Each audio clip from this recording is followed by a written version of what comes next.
കേരഗ്രാമം ആത്മ FIG സംരംഭമായ സത്യം നാളികേര എണ്ണ വിപണന കേന്ദ്രം മന്ത്രി പി പ്രസാദ് ഉദ്ഘാടനം ചെയ്തു. കേരഗ്രാമം ആത്മ FIG സംരംഭമായ സത്യം നാളികേര എണ്ണ വിപണന കേന്ദ്രം മന്ത്രി പി പ്രസാദ് ഉദ്ഘാടനം ചെയ്തു. അരൂർ MLA ദലീമ ജോജു ചടങ്ങിൽ അധ്യക്ഷത വഹിച്ചു.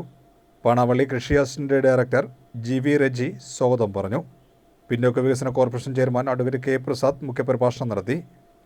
Advocate AM Arif, Thaikattussery block panchayat president advocate VR Rajitha, Pallippuram ഗ്രാമപഞ്ചായത്ത് പ്രസിഡന്റ് TS സുധീഷ്, ജില്ലാ പഞ്ചായത്ത് അംഗം PS ഷാജി, പള്ളിപ്പുറം ഫൊറോന പള്ളി വികാരി reverend father doctor Peter Kannampuzha എന്നിവർ പങ്കെടുത്തു. ഒരുപാട് വൃക്ഷങ്ങൾ നമ്മുടെ നാട്ടിലുണ്ടെങ്കിലും ഇത്രമേൽ മലയാളിയോട് ഒരു ഹൃദയബന്ധം സ്ഥാപിച്ച, ഐക്യബന്ധം സ്ഥാപിച്ച വേറെ ഒരു വൃക്ഷവുമില്ല എന്ന് പറയാം. തെങ്ങിൻ്റെ തടി നമുക്ക് നേരത്തെ വീടുകൾക്ക് വേണ്ടി ഉപയോഗിച്ചിരുന്നു. തെങ്ങിൻ്റെ ഓല വീടുകൾ മെയ്യുന്നതിന് വേണ്ടി ഉപയോഗിച്ചിരുന്നു. അതിൻ്റെ ഈർക്കിൽ ചൂലായിട്ട് ഉപയോഗിച്ചിരുന്നു. ഇതൊക്കെ ഇപ്പോൾ ഏതാണ്ട് പോയി, ഒന്നും കാണാനേ ഇല്ല എന്ന മട്ടിലെത്തിയെങ്കിലും വെളിച്ചെണ്ണ ഇല്ലാത്ത ഒരടുക്കളയുമില്ല എന്ന് പറയുന്നതായിരിക്കും ശരി.